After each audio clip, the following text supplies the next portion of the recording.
우리에게 필요한 미국 정치 뉴스. 이번 주 한인 사회의 다양한 이슈. 한인민주당협회 스티브 강 회장의 명쾌한 시선으로 미주 한인들이 꼭 알아야 할 정보들을 전달합니다. 스티브 강의 폴리티슈.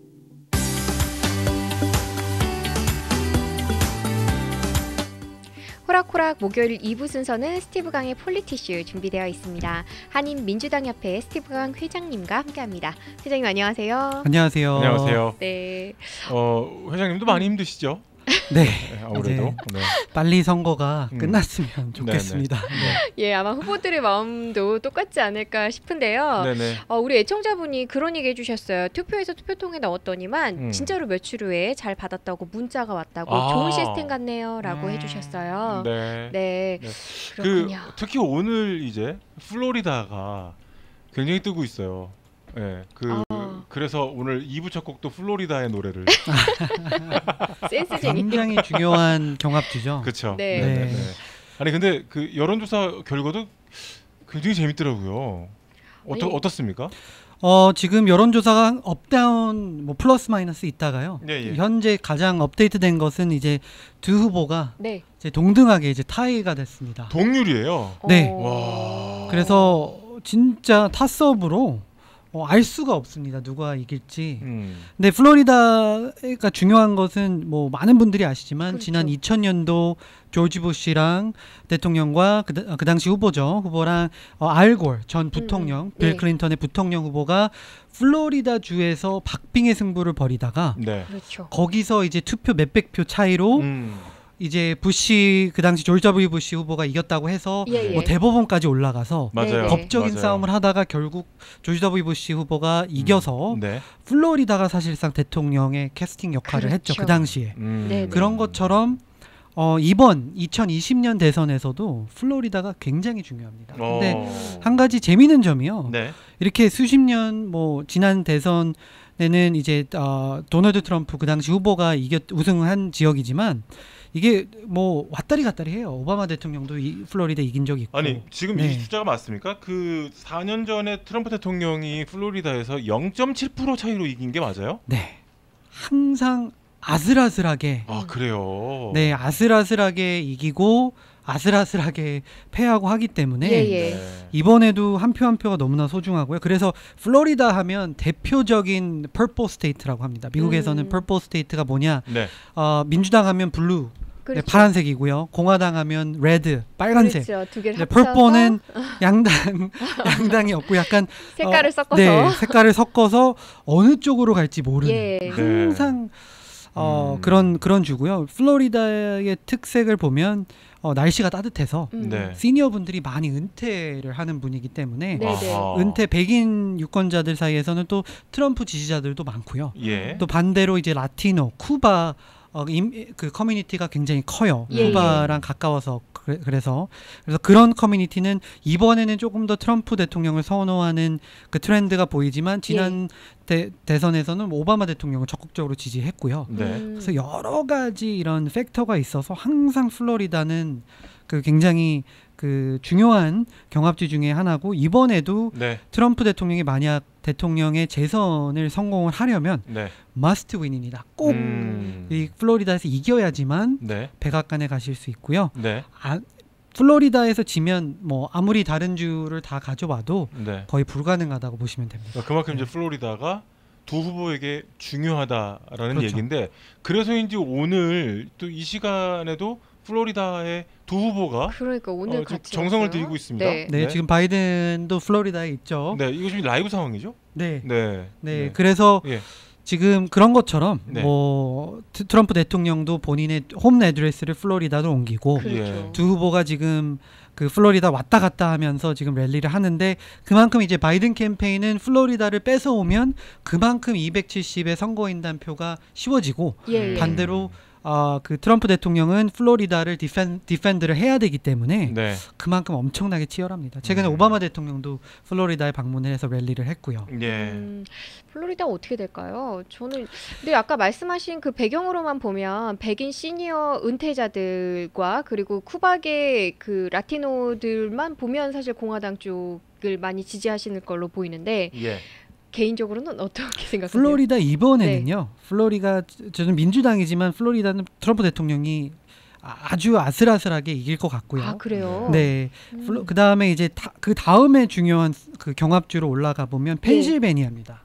펜실베니 이제 러스트벨트 주로 지난 대선에서 진짜 대역전이었죠. 펜실베니아에서 사실 오바마 대통령 그 당시 대통령하고 힐러리 클린턴 대선 후보가 마지막 캠페인 랠리를 거기서 마무리를 했어요. 예. 당연히 이길 줄 알고 했는데 그 다음 날 선거인 다음 날에 이게 뒤집혔죠. 네. 그래서 큰 이변이 일어났는데 그런 것처럼 이제 펜실베니아가 20표의 이제 선거인단 표가 굉장히 중요한데 네. 이것은 현재 이제 바이든 후보가 3.8%로 그 앞서고는 있어요. 하지만 지난 4년 전에는 클린턴 후보가 4.9%로 앞섰지만 네, 이것도 펜실베니아도 여론조사는 이렇게 나와도 뭐 확실하게 바이든 후보가 이길 거다. 트럼프 대통령이 다시 지킬 거다. 이런 게 확실하지 않고요. 그래서 펜실베니아도 역시 제가 좀 이렇게 안전하게 가자면 펜실베니아도 이번에 근소한 차이로 트럼프 대통령이 다시 가져갈 걸로 보이고 있고요. 네. 하지만 바이든 쪽에서는 희망이 보인다면 예. 다른 이제 러스트벨트 지역입니다.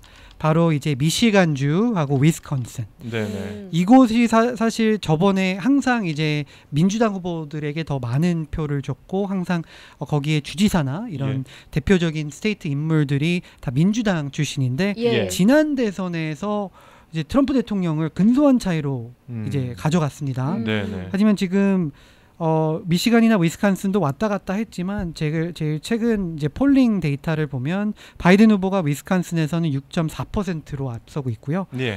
또한 이제 미시간주에서는 이제 바이든 후보가 8.6%로 큰 퍼센트 차이로 두 군데서 앞서고 있기 때문에 네. 물론 뭐 이변은 있을 수가 있죠. 뭐 다른 시나리오가 나올 수 있기 때문에 하지만 지금의 폴링 데이터로 간다고 하면 이 위스콘신하고 미시간주도 다시 민주당 쪽으로 넘어오지 않을까라는 저도 그렇게 예측을 하고 있습니다. 네. 지금 굉장히 엎치락뒤치락 하는 데다가 또 저희 사전투표랑 우편투표 그러니까 지금 진행이 되고 있잖아요. 우편투표도 지금 엄청나게 많은 분들이 참여하고 계신 걸로 알고 있어요. 네, 지금 제가 오늘 이 숫자가 지금은 조금 달라졌을 수 있는데 7,650만 표 지금 하고 있는데 사실 2016년도에 1억 총 투표자가 1억 3,900만 명이었는데 지금 현재 우편 투표 사전 투표까지 그 되는지 모르겠습니다만 7,650만 표가 되었으니까 사실 이번에 아마 사상 최대로 투표율이 굉장히 높지 않을까라는 생각이 들거든요. 네.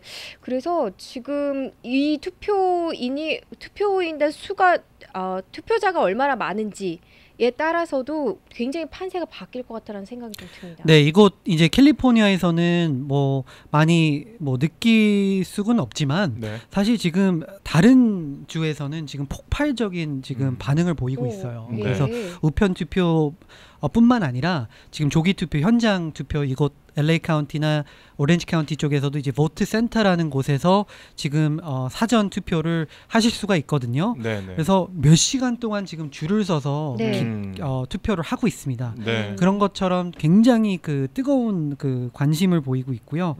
하지만 몇 가지 이제 트렌드를 좀 그 엠피사이즈 하자면 이제 민주당 쪽은 항상 우편 투표 참여율이 좀 높고요. 좀 선호하는 편이고 그리고 이민자 커뮤니티, 한인 커뮤니티를 포함을 해서 우편 투표를 더 많이 하십니다. 반대로 이제 공화당이나 보수 성향이 강하신 분들은 현장 투표, 그 선거 당일날 이런 그 투표 그 스타일이 그 더 선호하기 때문에 조금 더 지켜봐야 되겠지만 아직까지는 지금 트렌드로만 간다면 조금 민주당이 훨씬 더 유리하지 않을까라는 분석도 나오고 있습니다.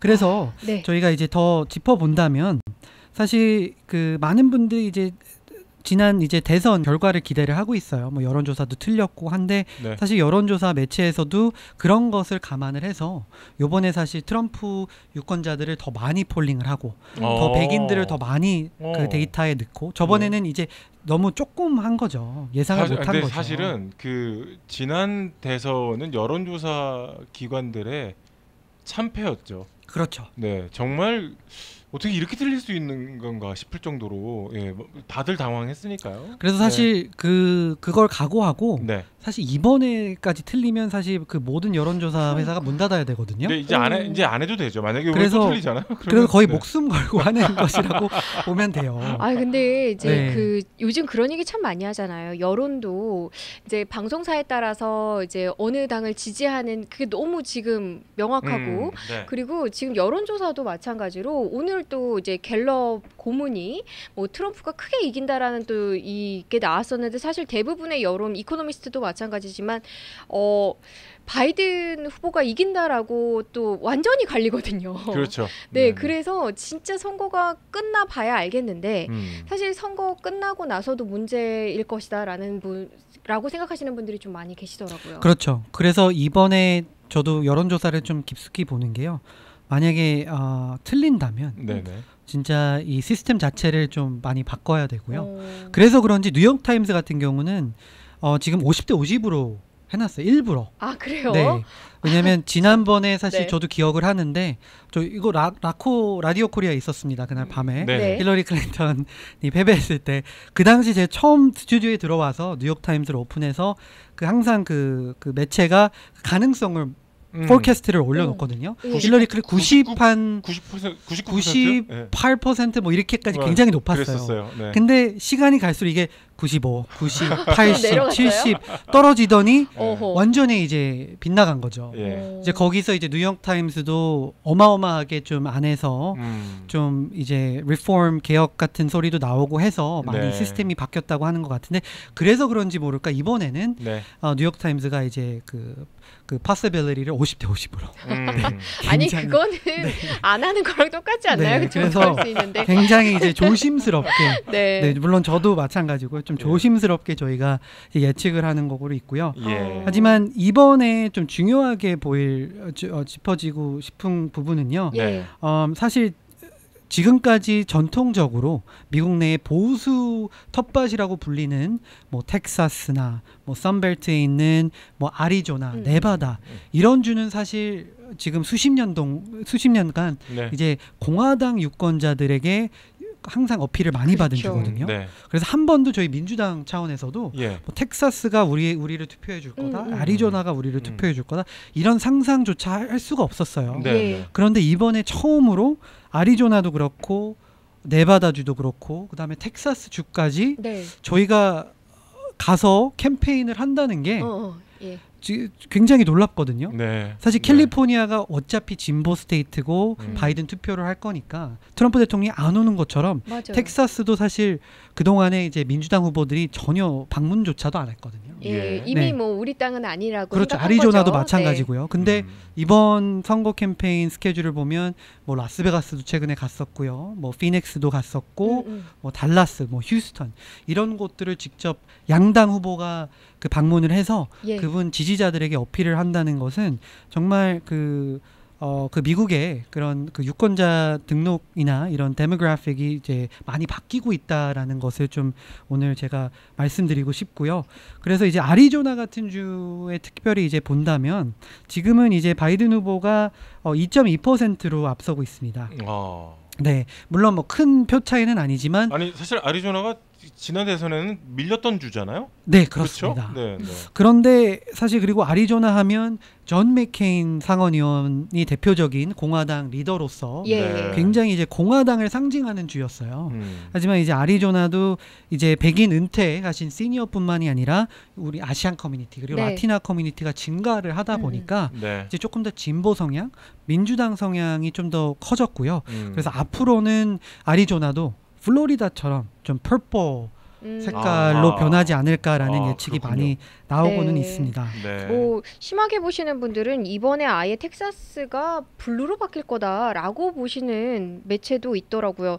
근데 사실 제가 이번에도 이제 이걸 보면서 저는 느꼈던 게 너무 상반되니까 도대체 어떤 정보를 어떻게 접해야 내가 지금 제대로 된 뉴스를 보고 있는 건지 또 팩트 체크도 해야 되고 요즘 너무 어려워졌어요. 네. 맞아요. 네. 네, 소셜 미디어나 유튜브나 이런 걸 통해서 예. 여러 인포메이션이 이제 오가다 보니까 예, 예. 거기에 이제 팩트도 있을 뿐더러 반대로 좀 이제 음모론이나 여러 각종 이제 정보가 있기 때문에 잘 추려서 보셔야 되고요. 네. 요번에 제가 보기에는 공화당에서는 최근에 이제 대법관을 임명으로 성공을 시켰죠. 에이미 네. 베럿. 예. 해서 이제 미국의 연방 대법원은 이제 6대3으로 네. 확실히 보수 성향이 강한 대법관으로 바뀌었는데 예. 이것을 이제 아마 공화당 의원들이 큰 그 승리로 큰 빅토리로 여기고 네. 공화당 유권자들에게 큰 어필을 하려고 하는 것 같아요. 예. 근데 오히려 저는 봤을 때 이렇게 무리수를 두면서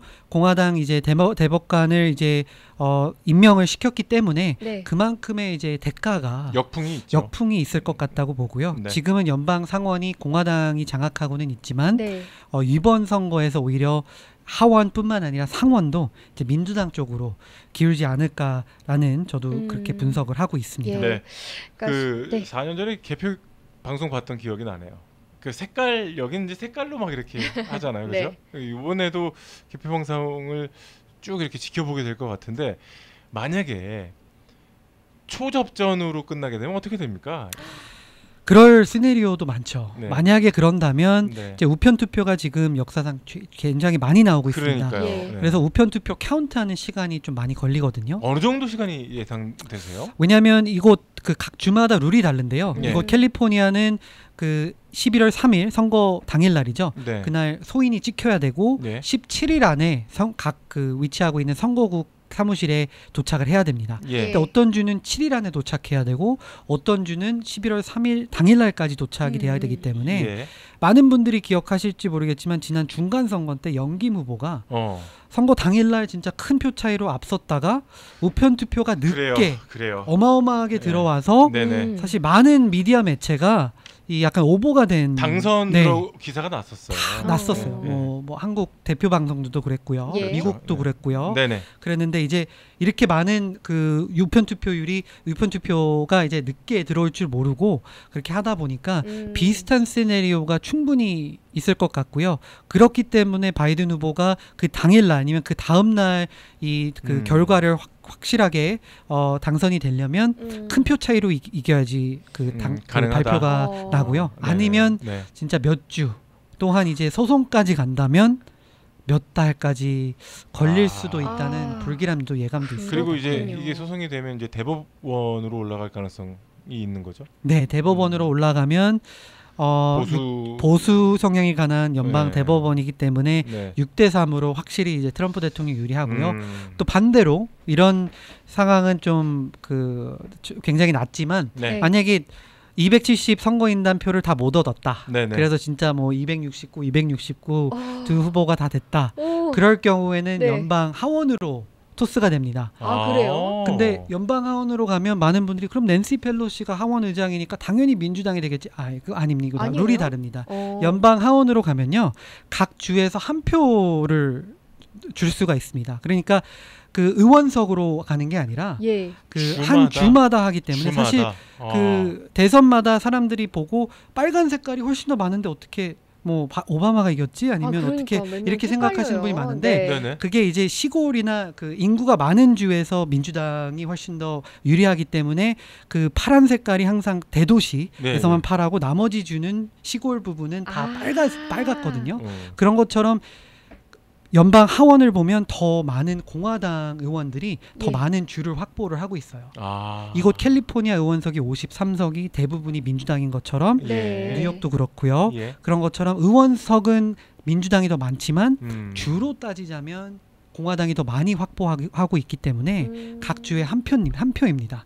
그러면 트럼프 대통령에게 훨씬 더 유리를 해서 연방 하원으로 가면 당선 가능성이 그만큼 높습니다.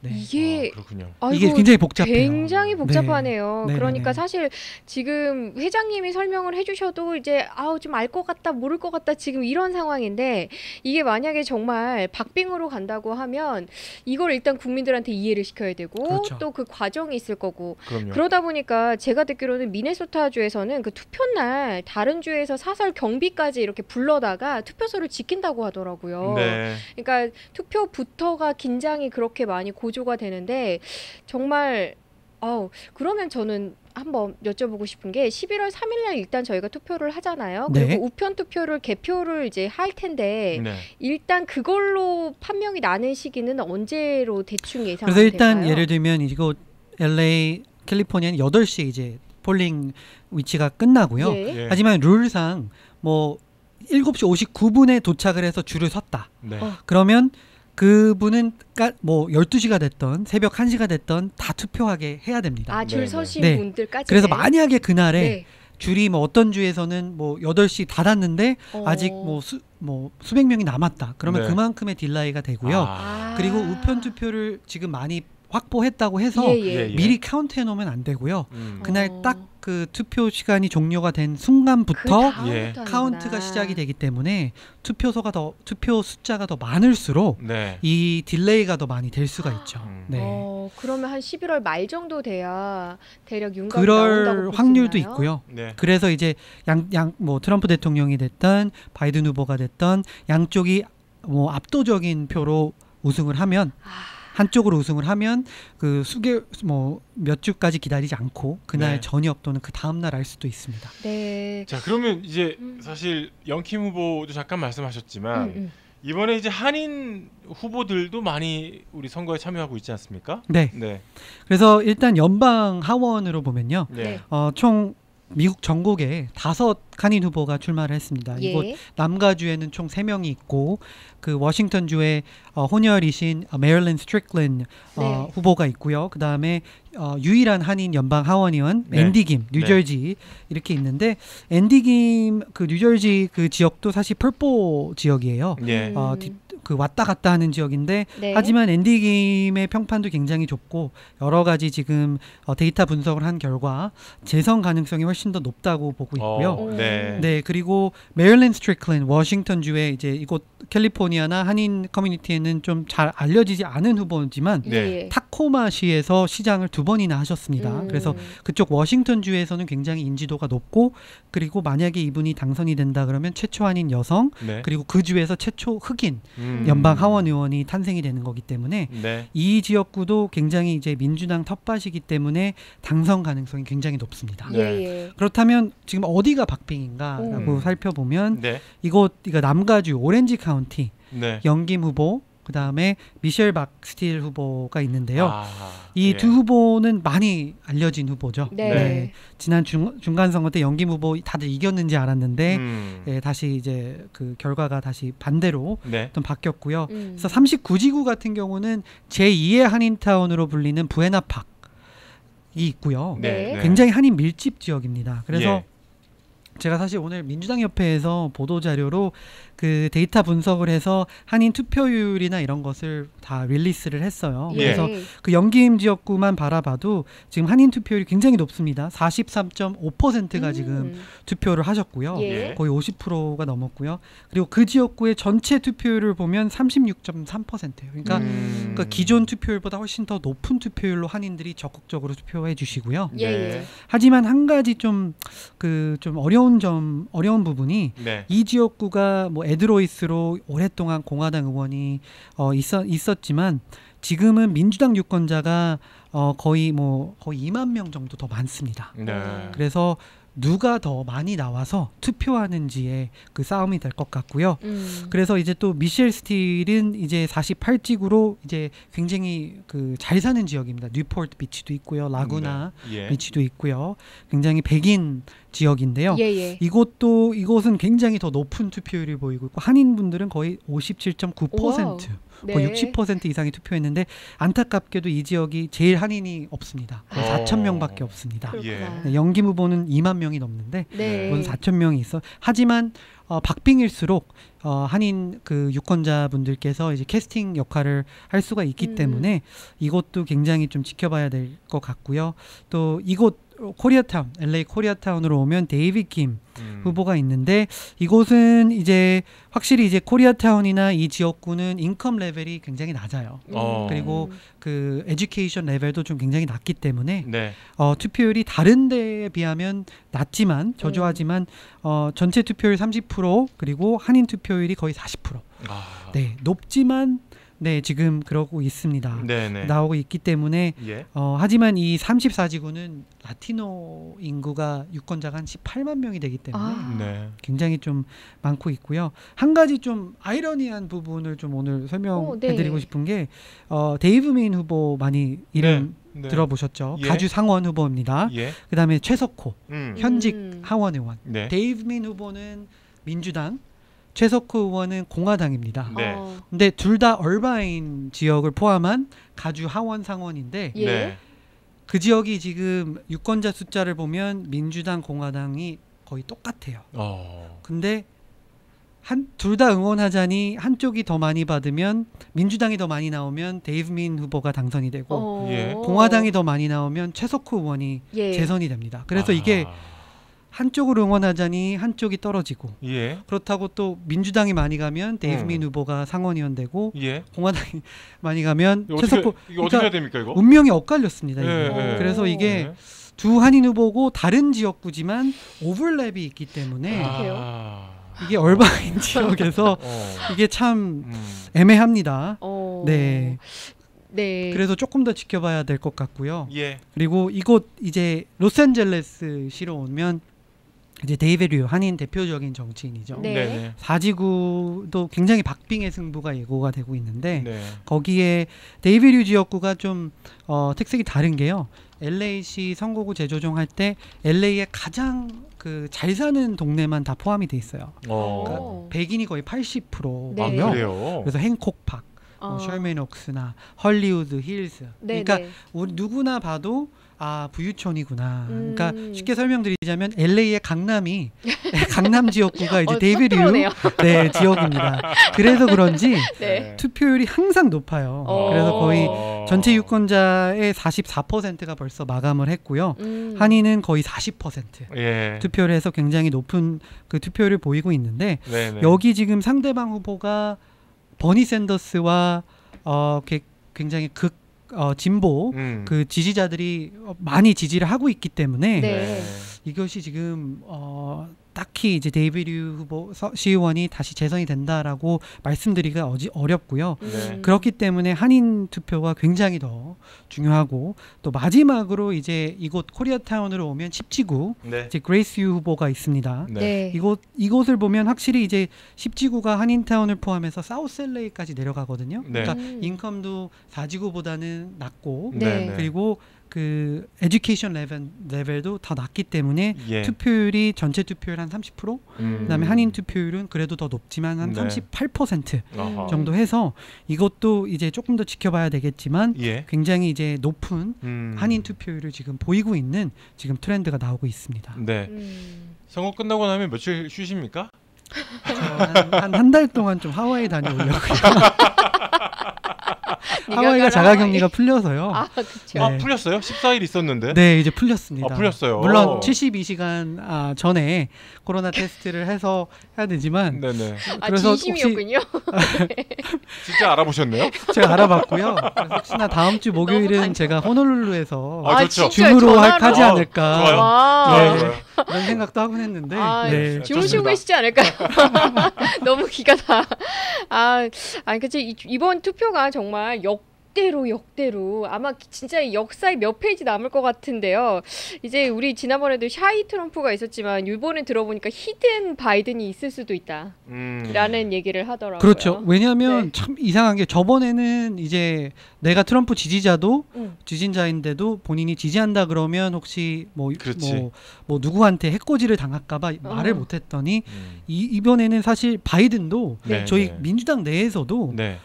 버니 샌더스 파와 이렇게 갈리기 때문에 아. 사실 자신 있게 바이든 지지한다 그러면 또 옆에서 좀 해코지하는 분들도 있어요. 아, 그래서 그래요? 예, 예. 바이든을 자신감 있게 외치는 분들도 많이 없거든요. 지금은 많아졌지만 네. 그런 것처럼 조용히 바이든 후보를 지지한다고 하는 분들도 있고요. 네. 그래서 약간 샤이 트럼프가 있었으면 뭐 표현이 그렇지만 샤이 바이든도 아. 나오지 않을까라는 저도 기대를 굉장히 하고 있습니다. 야, 네. 진짜 이번 선거 정말 박빙에다가 정말 끝까지 긴장을 놓칠 수가 없을 것 같다는 생각이 드는데요.